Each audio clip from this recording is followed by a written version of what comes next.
to fail and never be able to get clean, and I just didn't want to admit. And in the back of my head, I'm like, you fool, you need help. You've been wanting help. You're too embarrassed to ask for it. So I said, I need to step out for a minute. And I stepped out into the other room. I had a good cry for a minute, and I said, you know what? It's time to get some help. And I went in and I said, you know what? You're right. I'm stealing narcotics from my job, and that's where my life is at. I am out of control. I was hiding it from my longtime significant other. Had no clue. He was oblivious. How do you hide it? Well, how do you hide it at work being under the influence? I guess. I mean, because I've shared with people, I worked in the bar scene and nightclubs and the entertainment industry for years, so it was almost kind of, it was acceptable. Right. On your end, it's kind of like almost like an occupational hazard, like it's not the norm, or is it the norm? You know, unfortunately, it's out there. It's all over the place. 1 out of every 6 nurses has a problem with alcohol or drugs or both at some point in their career. I guess everybody just knew me as the effervescent and bubbly. Well, yeah, I felt good. You know, I'd pop a couple Lortab before I went to work in the morning. Here comes Sandy. She's always happy. Yeah, Sandy's always willing to work overtime. She's always in a good mood. And, you know, they would see me afterwards, after everything was said and done. They said, you know, on Mondays you would always be miserable when you came to work. Crash yeah, over the because weekend? I hadn't had anything. Yeah. You know, I used up my supply by Sunday morning, and so I was sick half of Sunday. And so they could tell a big change when I came back to work sober. They said, oh, God, this is you. I said, yeah, sorry, you know, I'm not happy all the time anymore. So what exactly happened after you went back into that room and finally surrendered and admitted you had a problem, took the first step? The tears were just, and it wasn't just me. I mean, I had worked closely with these people, and they were just so relieved that I owned up to, as soon as I said, you know, I'm doing this, I need help. Somebody, what am I going to do? Somebody tell me what to do. I didn't know what to do. I had, you know, it's such a stigma that there'll be a poster up on a bathroom wall.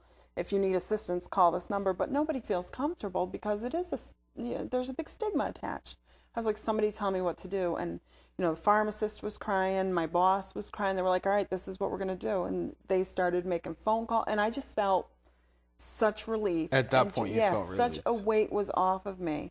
And, you know, I didn't think about, great, I'm never going to be able to use again, which while I was actively using, I never wanted to stop because I didn't want to not feel good like that. Do you think you would have stopped if you hadn't gotten caught? Probably not. I'd probably be dead, honestly.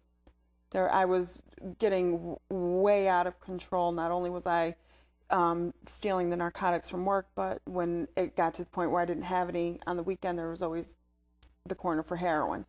Wow. And, you know, there was one point in time where I mixed too many narcotics together and injected myself, and I thought that my significant other was going to come home and find me dead on the couch. I literally nodded out with the needle still in my arm, and, you know, I woke up and I couldn't catch my breath. It was just a horrible feeling. Thought that was it? And I thought, God, this is it. And then that kind of passed, and then that. And that didn't stop you? No, that was probably a year before I stopped. Wow. Yeah. At one point I had a clot in my arm. I didn't care. So what happened after that conversation, and how did you get help? And is there special help for nurses or people in the medical profession? There is. There's special help for nurses. There's a New York State Nurses Association, NYSNA, has a whole website. It's nysna.org. There is a group called the Professional Assistance Program. They're in Albany on Wolf Road. Fantastic people. Most of those counselors are addicts themselves in recovery. You do a ceremonial process of what you do is your license becomes, what's the word I'm looking for? Inactive. You don't surrender your license. Your license doesn't get a mark on it. So you couldn't practice for a certain period of time. You have to apply to the program. They take you in. You give them, you know, permission to make your license inactive with the New York State Board of Education. You enter a rehabilitation program, inpatient or outpatient, depending on what your evaluation shows. You need to go for a drug and alcohol evaluation. For instance, I went to Conifer Park.